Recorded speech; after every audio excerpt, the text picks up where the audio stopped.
After the success of our investor-only event with Lord Chris Raval OBE on May the 5th, I'm delighted to be recording another CryptoCast episode, this time with Mauricio from Input Output, who is a venture builder.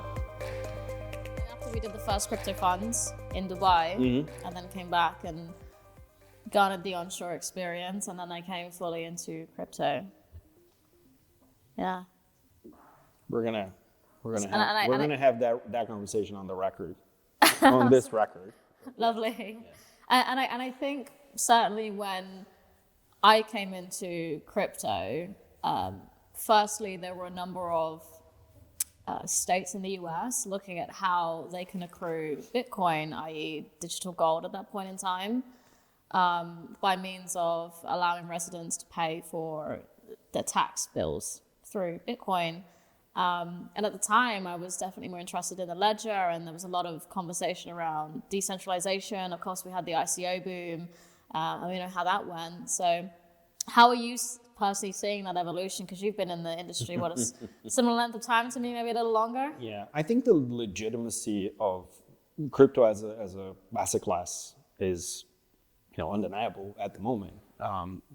Many different assets within this asset class, but absolutely undeniable. I think the tax aspect you just mentioned is just the coming of age, really. And it's funny because the libertarian, decentralized folk who separate money from the state, and now people are trying to get paid taxes on Bitcoin and other crypto assets, which is very counterintuitive. It's come full circle a little. Well, or it's counterintuitive to the cypherpunk, non-governmental type, conversation that actually initiated this whole thing back at the Satoshi days, right? So, I'm a decentralization maxi, if maxi of any kind, and I am still trying to reconcile the suit and tie or the suit coiners coming in to crypto for like yourself.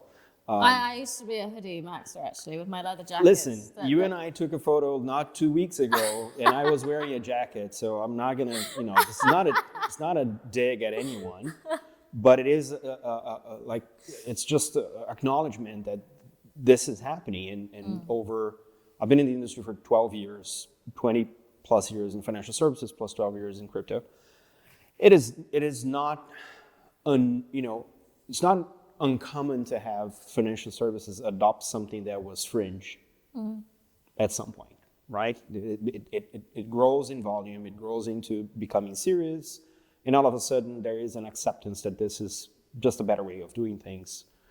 Hopefully this is the better way of doing things, but you can still build centralized business models on top of decentralized infrastructure. We've seen this with centralized exchanges, we've seen this with stablecoins. We're probably going to see this with centralized DeFi to a certain extent when we start to talk about regulated DeFi in the same fashion. So it's not weird that this is happening, it's just that there are very different morals or very different ideologies between being a libertarian, decentralized cypherpunk and a TradFi guy trying to improve efficiencies in the way that finance. Certainly around privacy. Being one of those. Privacy is one. Yeah. I mean, but remember, the early days of Bitcoin, pseudonymity was enough. Right? And I recall not a long time ago where in the United States Senate, one of the senators was trying to imply that Bitcoin was used for money laundering, and no one knew what happened on Bitcoin. And then I think it was either the CEO of Chainalysis or Elliptic, and they're like, it's the opposite. Like, you can see everything on the blockchain. Every Bitcoin that's ever moved is, able to be seen by any analyst. And then you have the opposite spectrum, which is traditional finance is completely obscured. So how do you implement privacy on an on-chain world is where I think the edge is. And we're seeing a lot of activity on Monero, on Zcash, Midnight being launched recently. And I think this is just, again, another step in the right direction for the industry to be decentralized, but still preserve some of the human rights, if you will. And I guess we're really talking about a convergence that comes forthright from these decentralized ecosystems, right? And so where do you see the convergence really starting to enmesh from traditional finance and those sort of institutional market structures becoming decentralized? Yeah.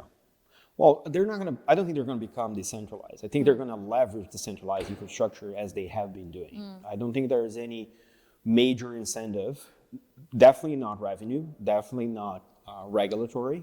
Because remember, regulators come from the centralized paradigm. It's very hard for them to understand decentralization. They're just now starting to understand the asset class, which is progress. But they haven't really even tapped into what's beneficial for them as regulators. Very few regulators are doing actual on-chain oversight.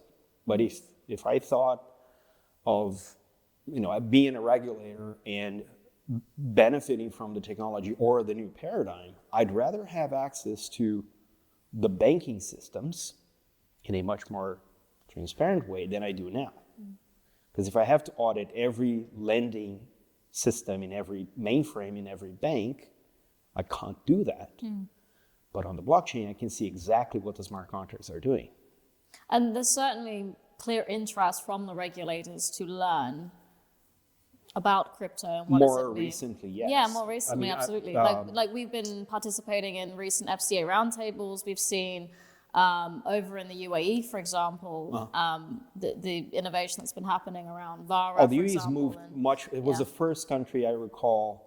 VARA is a kind of hallmark example of how regulators' stance is changing just by being a dedicated virtual assets regulator and being worried about on-chain oversight.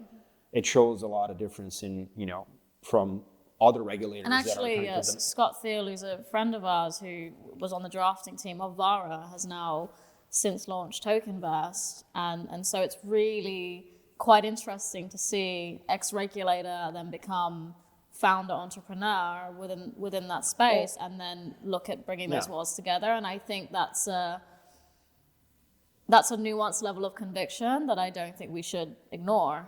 I think that's an interesting... If you strip away the digital asset side of this conversation, it's not uncommon to see someone who was a regulator to come and work for a firm. There's a clear vantage point of being able to do that. In certain countries, this is more common than others, but it's not uncommon. But because it is a new asset class, I think it's interesting to see people like, I like how this goes. One thing I often say is that as an industry, we're coming from our nappies into teenagehood.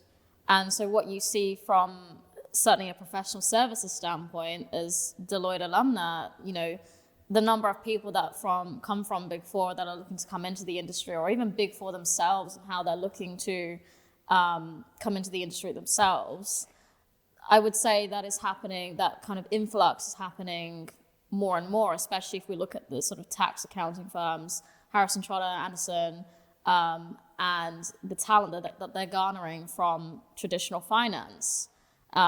Even if you look at financial promotions, which is my area, and how crypto is looking to be regulated like equities in how it stands around that, I think in the next 10, 15 years, we'll be looking more like the stock market in terms of volatility, in terms of the talent pool, and certainly the conviction. I don't think that's going to happen in a few years. I think we're more towards a decade, but we are journeying towards that. And but just to come back to your earlier question in terms of what are the examples of convergence about that. So I think stablecoins are kind of the obvious play, but RWAs also. You just mentioned the stock market. I think one of the things we're seeing is the whole 24/7 ability to operate 24/7, which the current stock market doesn't offer.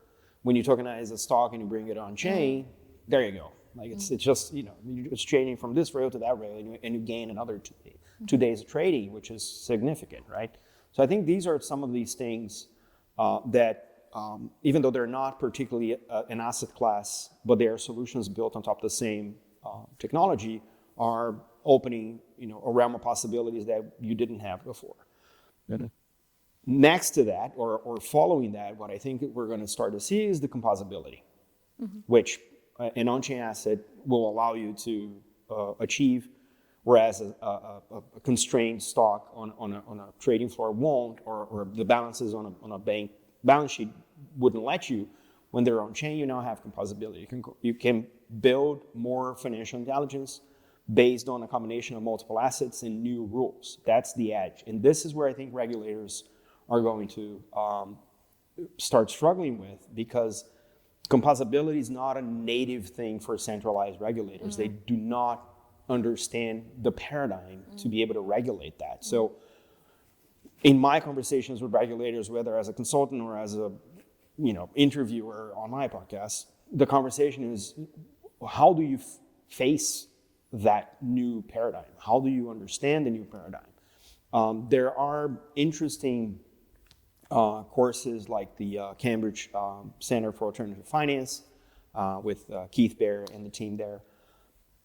It's one way of doing things, but the best way of learning things is to do these things in the new paradigm. And I don't think there's a lot of incentives for regulators to actually hands-on go use a DeFi protocol. In some jurisdictions, they were even forbidden of having contact with the asset. Now, how do you regulate something you don't clearly understand? That is a huge change. And I think one thing that needs to be mentioned as part of this is, we look at RWA and we certainly modeled a lot of the early tokenization models around RWA back in 2020, 2021. And all of the acronyms that sit around that now, for example, it's called DeepIn. Well, these acronyms keep changing. It's just trends to me as far as I understand.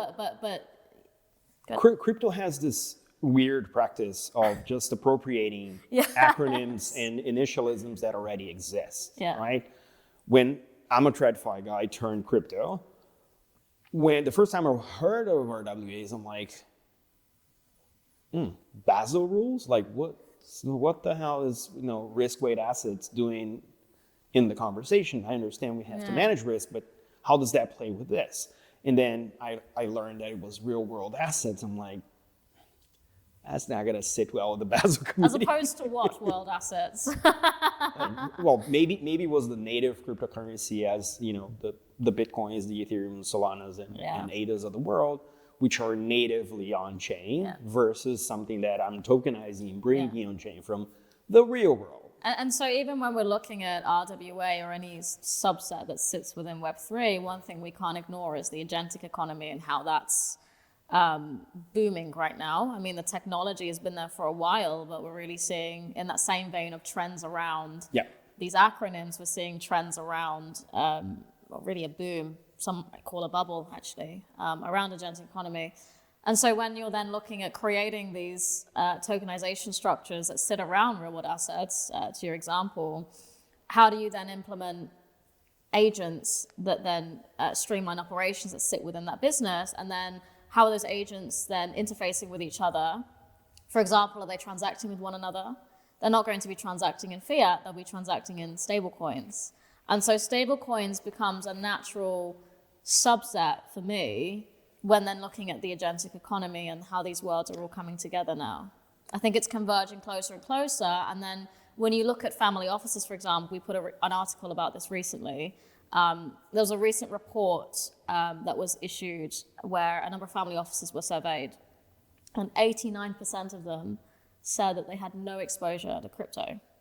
And what we found at a family office level is certainly interest that sits around the property that sits underneath data centers, right? Rather than, let's say, the startups themselves, like, are they deploying into venture capital firms that are looking to acquire REITs that are looking to acquire the property that sits around these. So more of a hard asset approach rather than a virtual asset. Absolutely, it's property. It's a property game. That's what we're seeing right now. And a family office level, you're looking at a multi-generation horizon, and you're looking at robust mandates and policies.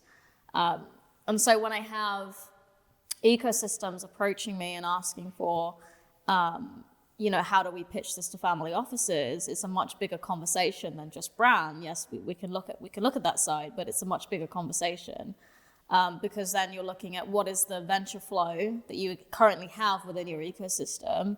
How are you then creating I don't want to say proprietary, but a real distribution mode that sits around that ecosystem, how you then at a grassroots level supporting the builders that come up through that, and how does that all enmesh together? And I think that may become an interesting conversation where the family offices wouldn't be deploying necessarily into the grassroots startup, but the VC firms that are looking to, and there's a connection there. Yeah. At the event that we just held on May the 5th with Lord Chris Raval OBE, this was a key topic of conversation, and that triangulation between digital assets and AI and venture flow. Certainly. Yeah, I have my own skepticism with the agentic economy, but I agree with you. I think stablecoins are going to be the conduit for that economy to flourish.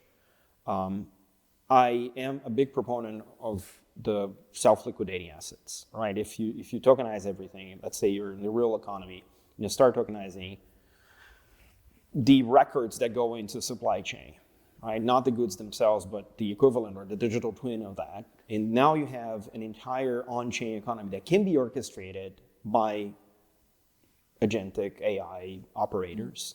And even the relationships between different agents can spawn a new asset. So if there's a liability from one agent to another, that liability can be tokenized and can be captured by another. So we haven't seen insurance. That is another example. Yeah. We're talking about receivables. We're talking about insurance. We're talking about even the ability to package those same assets in a derivative, as we've seen in 08 and beyond. But now you're on chain. Now you can apply rules. Now the regulators can apply rules to those assets. Why not have an agentic regulator running on chain to ensure that things are not reported on, but prevented from? You heard it here first, an agentic regulator. Listen, again, the conversation about technology, innovation should not be constrained to the firms. If the regulators are willing to participate and be present in the same environment where innovation happens with their own particular regulatory hat. I mean, certainly in Europe, of course, we have the EU AI Act, which is a lot more discerning, let's say, than the UK right now, which is more principles-based. And it's quite interesting because it's inverse when it comes to crypto. If you look at crypto, yes, there's rules set up by ESMA and MiCA in Europe, and then we have the financial promotions regime in the UK. And you could arguably say that the regime in the UK and the full pathways of coming in and how they're set out as it stands, and the perception, not the reality, the perception of what it means to come into this market is totally inverse from an AI versus crypto perspective when you're looking at the Europe versus the UK, and I find that quite interesting given we're neighbors. Yeah, but unless I'm dead wrong, none of these regulations prescribe regulatory agencies to be in the same environment and leveraging the same technology that the firms are doing. And that is, I think, the big gap. If you, as a regulator, see the entire world moving into new reality, whether it's agentic, whether it's on-chain, and you're still pushing PDFs on a website somewhere, you're not participating in the new economy as you could as a regulator. So I think the challenge in terms of adoption is the reality on, is this solving real problems? That's one. The second is, are the firms that are solving real problems operating under a reasonable, responsible environment to actually push innovation? That's the second. And the third is whether the regulators are ready to actually participate wherever the firms are operating. I think an interesting topic point off the back, and it's a fantastic point, is we, of course, had the Sovereign AI Fund launch in the UK, £500 million of capital. So we deployed across UK venture, and it's supported by Kanishka, the AI minister, and James Wise. And that's fantastic, and they're already deploying. And what we've seen since is actually the FCA has very recently launched a sandbox, where they're now offering support with compute, and they're offering access to mentorship around this. And I find that, I don't want to say bullish, but I find that to be a fantastic mandate for innovation. And I think it's certainly, an important signal. It's an important signal. Absolutely, and I think I come back to the point of being principles-based. So when we speak with family offices, when we're speaking with a number of institutions in traditional finance, often we lead with the agentic economy and AI. And digital assets sits within that as that kind of that settlement layer among agents as a natural subset, because then you're looking at like know your agent, KYA, and the principles that sit around that. But that's really been a fantastic convergence that we've seen in the last few days, really. Yeah, I mean, AI certainly moved crypto faster than crypto moved itself because of the enablement, especially because of the user experience in crypto, like pure crypto isn't great. But if you can abstract that away with an agent, then you don't care about the UX because the agent's going to resolve that. No wonder companies like Visa and Revolut are launching CLI type interface so agents can actually operate against whatever rail they're offering. So there's actually been job offers. People are looking to actually recruit agents now. And there's agents recruiting humans, which is also very, very weird. I mean, we had the open claw piece, didn't we? And what are your thoughts on open claw and I think the autonomy, to me, the autonomy of agents. Disclaimer: I worked at IBM, right, and I worked at Watson, the first wave of Watson there, and IBM was very clear in terms of their internal policy that you don't let the computer make decisions on your behalf, and that was like almost like a premise to work with Watson, is that Watson's not gonna, it will augment you as a professional or your organization, but it's not going to make decisions on your behalf. So that is my frame of mind when dealing with artificial intelligence. Then you move into the claw and the autonomous agents world. You have some of them getting access to a credit card and just go shopping, or a Web3 wallet and go trading. So that is, to me, that is one step too far at the moment because of guardrails, right? The agents. I mean, the travel rule is immediately what comes up for me. I'm not even that far. Yeah. I'm thinking of what are the guardrails, because these agents, they're probabilistic. They're not deterministic. So if you have an agent running on chain, you have an on-chain system as Rails, but the operator is probabilistic. So how do you reconcile these two things as a user without, in most users, granted, don't have enough understanding of what's happening between these two, one of those two technologies, let alone the combination of both, right? So I think there is something to be said about the lack of guardrails. Again, every new technology feels like a toy until it's really picked up. And I think AI is going to accelerate that. But for the average user, this is still ways away. I usually tend to think, I'm an average user. I'm not. Like, you're not. Like, the average user has no understanding of what happens after they say something or prompt something. Heading onto these LLM models and asking them what's in this meal and prompting, and I think, and there's like certainly giving access to agents to your mailbox and to your calendar and to your finances. I think it's one step too far. Yeah. Especially because you don't know what the privacy primitives are that they're using.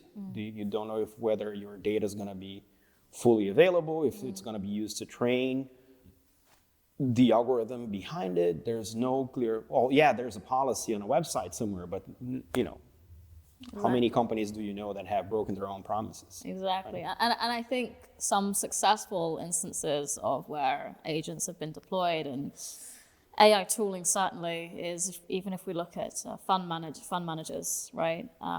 That GP is looking to increase the efficacy. And so what we've seen recently with venture capital firms is them actually deploying AI tools to expedite how they're screening decks and how they're, even at a basic level, but imagine like the resource that then gets freed up at an analyst level, right? And then we then come on to legal AI. Of course, we're situated at a firm that has incredible lawyers, and how. But this cannot be just a pure cost play, right? No, of course. Can't be there's efficacy, and then what starts as augmentation and then it's overlay. So how does that actually become an economically sustainable and scalable business model? And I think it starts with augmentation and efficacy, and then what's that? Yeah. Where's that end? Well, and then where does human in the loop sit? Of course, in accordance with the EU yeah, AIX. exactly. I was going to say that because you can absolutely let this thing go wild and test the boundaries, and then how do you get back on the saddle, right? Especially if you're talking about like legal agents. When will the lawyer come in, and who's responsible for that legal opinion? Is it the agent? Is it the company that trained the agent? Is it the lawyer that used the all of this has to be clear before things even start. I think in the successful instances, what we're seeing is agents being trained on policy and being trained to not give legal advice and being trained contextually as time goes on, and then human in the loop, meaning that lawyer is still relevant and they get a higher effective hourly rate. They have more time to be strategic, whether it's a general counsel or even in private practice, how they're able to scale up and take on more clients. Yeah, I'm with you on the augmentation. But one thing that I where did I read this the other day? According to some of the studies and research papers that are coming out, the cost of the token that we pay to use an LLM is still subsidized by venture capital, which may mean that we don't know the real cost of running agents rampant. So this is why I come back to economic viability. So right? is VC going to be around forever to fund these tokens or to subsidize these tokens? And then we get so dependent on it, when they pull the funding, we're just going to have to pay whatever. And when that happens, if that happens, will that be affordable? Will we want an agentic economy we can't pay for? I don't know. So I think that can certainly come down to the type of financing and the type of venture that's being deployed into. But as a user, we don't have access to that, right? We don't have a choice. That's the paradigm. So my skepticism is not the ability that is given to us to be augmented, is whether that economically is it really viable when all the bubble bursts. Do we still want to play at the cost level that's going to be imposed on us? Which, funny enough, we know how that works in crypto already. We've been through so many boom and bust cycles that we have a sense of baseline of what it costs to run a blockchain and operate on a blockchain. We don't yet know that reality for AI or the agentic economy, and that's one of the things that makes me more skeptical of long-term viability of all of this. But I'm positive that if we find a big chunk of cost elimination, maybe that is enough in a global GDP perspective to actually use AI at scale once the bubble. Yeah, exactly. And I think to close off, again, we're seeing incredible use cases around how AI is being used to bring capital back into Britain by means of how we're looking at these pathways that currently sit in the country. And again, this is a pressing talking point and a conversation we've been having when we've been visiting the House of Lords. And so what we're seeing at a UK level certainly is very positive signs for the desire for innovation and the mandate that sits around that. But thank you for your time, Mauricio. It was lovely to have you on, as always. A bit of a celebrity we have on today. Thanks for having me. Appreciate it.